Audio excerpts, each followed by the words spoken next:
بسم اللہ الرحمن الرحیم۔ السلام علیکم ورحمۃ اللہ وبرکاتہ۔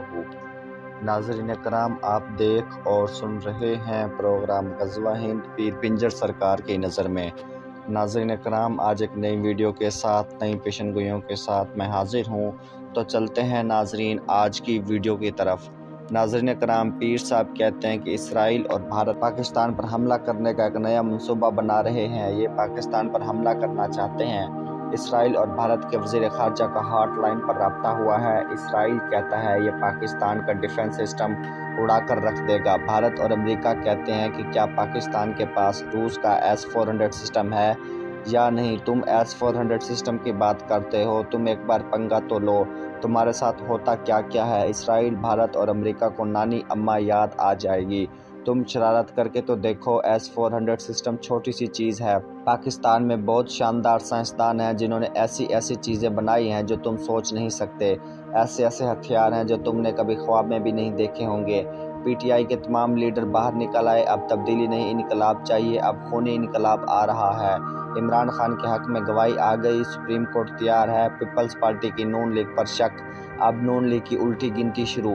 آصف زرداری نے پی ڈی ایم کو بند گلی میں داخل کر دیا۔ دجال مدتوں سے اس زمین پر موجود ہے، ابلیس بھی موجود ہے۔ غزوہ ہند میں کوئی وقت باقی نہیں رہتا۔ غزوہ ہند تو کارگل کے واقعے سے شروع ہو چکا ہے۔ توبہ کا دروازہ قیامت تک کھلا رہے گا۔ پی ڈی ایم حکومت پانی کے بلبلے کی طرح ختم ہو جائے گی۔ یہ حکومت بھی ختم ہوگی، کسی رعایت کے مستحق نہیں ہوں گے۔ امام مہدی علیہ السلام کا ظہور ہو سکتا ہے۔ آگے حج آ رہا ہے، امام مہدی علیہ السلام حج کے دن ظاہر ہوں گے۔ وہ سعودیہ میں موجود ہیں، جب وقت آئے گا تو سامنے آئیں گے۔ پوری دنیا کی مخلوق خوش ہوگی، دنیا کے کونے کونے سے اسلام کو عروج ملے گا۔ علیم خان، جنگیر ترین، چودھری نثار یہ بہت جلدی میں ہیں۔ جلدی کا کام شیطان کا ہے، جلدی گرم چیز کھانا منہ کو جلا دیتا ہے۔ ان کے معاملات اچھے نہیں لگ رہے، یہ جتنے بھی ہیں، خان صاحب جتنا مرضی ان کی خدمت کر لیں، انہوں نے باز نہیں آنا۔ عدم اعتماد والی کشتی میں ایک بابرکت آدمی ہے، فضل الرحمان، بلاول، مریم اور شہباز شریف، یہ بھی بابرکت نہیں ہیں۔ عمران خان پاکستان کی سیاست کی جڑ میں ہے، پاکستان کے کونے کونے میں موجود ہے۔ پاکستان میں سیاست ہر جگہ موجود ہے۔ جو سیاست عمران خان کر رہا ہے یہ کوئی نہیں کر سکتا۔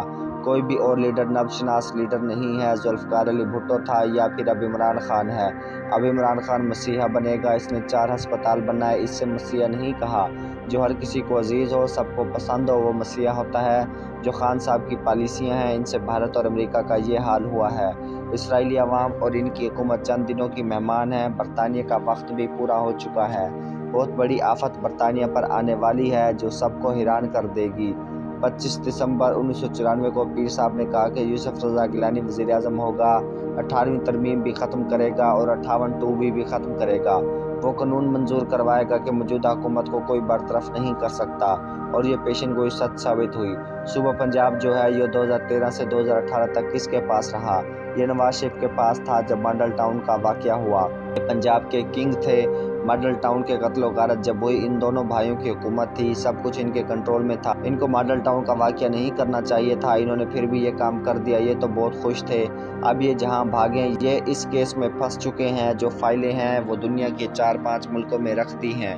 ماڈل ٹاؤن کا کیس ان کی جان نہیں چھوڑے گا۔ وہ قرآن مجید پڑھنے والے تھے، وہ قرآن مجید کے حافظ تھے، قرآن مجید کے قاری تھے، ان کو تھوڑا بھی رحم نہیں آیا۔ کب تک آنکھیں بند رکھو گے؟ 23 سال پہلے کہا تھا کہ فاٹک کے غیور لوگ پی ٹی آئی میں شامل ہوں گے، اس وقت تو پی ٹی آئی کا وجود بھی نہیں تھا۔ ریٹائر فوجی جنرل اور پاکستان کی مظلوم عوام پاکستان کے مالک بننے والے ہیں۔ عمران خان کی قیادت میں 42 خاندان زمین بوس ہو جائیں گے۔ اس ملک کو دونوں ہاتھوں سے لوٹنے والے بیوروکریٹ احتساب سے گزریں گے۔ ایک اسلامی بلاک بننے والا ہے جس میں وہ ملک شامل ہوں گے جن کے آخر میں لفظ نون آتا ہے۔ عمران خان کی کوشش سے مسئلہ کشمیر حل ہوگا۔ جب نون لیگ نے ختم نبوت میں ترمیم کی تو میر ظفر اللہ جمالی نے نون لیگ کو چھوڑ دیا، لیکن فضل الرحمان کی اتنی ہمت نہیں ہوئی جو ترمیم کے خلاف بول سکتا، اور آج اسلام کا ٹھیکیدار بنا ہوا ہے۔ گورنر پنجاب پھر سرگرم، صدر اور آرمی چیف سے پھر ملاقات۔ عمران خان کی حکومت گرانے میں بھارت اور اسرائیل میں خوشیاں منائیں اور مٹھائی تقسیم کی گئی۔ ایک اور ایماندار شخص عہدے سے برطرف ہو گیا۔ اب ہر طرف جنگ کے بادل نظر آ رہے ہیں۔ اب ایک نہیں، دوسری طرف سے بھی جنگ کے بادل نظر آ رہے ہیں۔ کابل والی طرف سے جنگ کے بادل نظر آ رہے ہیں۔ اٹک کا دریا 3 بار کافروں کے خون سے بھر کر بہتا ہوا نظر آئے گا۔ ہندوستان کی سربراہی میں پہلے پاکستان، پھر چین، ایران، افغانستان، پھر ترکی اور پھر روس ساتھ رہے گا۔ امریکی حکم اور اہم دستاویزات تبدیل کرنے کی کوشش، نئے الیکشن پر نواز شریف کا یو ٹرن۔ کپتان کی سچائی سچ ثابت ہو گئی، اللہ اپنی بارگاہ میں قبول و مقبول فرمائے۔ دھرنے میں ہم نے کہا تھا رانا ثناء اللہ قاتل، پھر کیوں اس کو ہم پر مسلط کیا گیا؟ عمران خان آخری لڑائی کے لیے تیار، عمران خان پاکستان کے لیے جان بھی دینے کو تیار ہیں۔ ہر چیز کو پاکستان پر قربان کر دوں گا، لیکن پاکستان کو کسی کا غلام نہیں بناؤں گا۔ ہم بھی یہی چاہتے ہیں۔ ہمارا عمران خان سے پاکستان کا بہترین لیڈر ہونے کی وجہ سے ایک تعلق ہے۔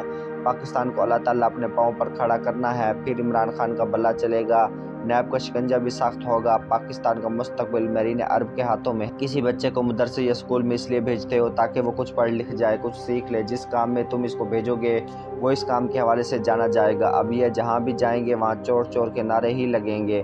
ان پر چور کا ٹیگ لگ چکا ہے۔ جتنے دن یہ چور مسلط رہیں گے تب تک پاکستان اوپر نہیں جا سکتا۔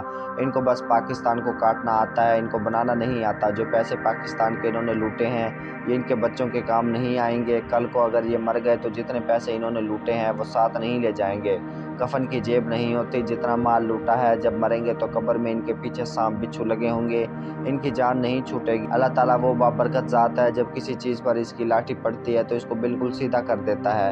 کوئی بھی چیز ہے وہ اللہ کی رضا سے چلتی ہے۔ جتنے بھی لوگ زندہ ہیں اللہ کے حکم کی وجہ سے زندہ ہیں۔ جب آپ صلی اللہ علیہ وسلم اللہ سے ملاقات کے لیے گئے تو راستے میں تمام انبیاء کرام نے ان کا استقبال کیا۔ قرآن مجید اس بات کی دلیل دیتا ہے۔ انبیاء کرام کو موت نہیں آتی، وہ اس دنیا سے پردہ فرما دیتے ہیں۔ جب آپ صلی اللہ علیہ وسلم اس دنیا پر تشریف لے آئے تو پھر نبوت کا دروازہ بند کر دیا گیا۔ آپ صلی اللہ علیہ وسلم کے بعد اب کوئی نبی یا رسول نہیں آئے گا۔ قیامت تک یہی قانون چلے گا جو آپ صلی اللہ علیہ وسلم قرآن اور حدیث کی صورت میں دے کر گئے ہیں۔ ناظرین کرام، میں امید کرتا ہوں آج کی ویڈیو آپ کو بہت پسند آئی ہوگی۔ آج کے لیے اتنا ہی۔ مزید ایسی ویڈیوز دیکھنے کے لیے دیکھتے رہیے پروگرام غزوہ ہند۔ پیر پنجر سرکار کی نظر میں ملتے ہیں اگلی ویڈیو میں، تب تک کے لیے مجھے اجازت دیجیے۔ اللہ حافظ۔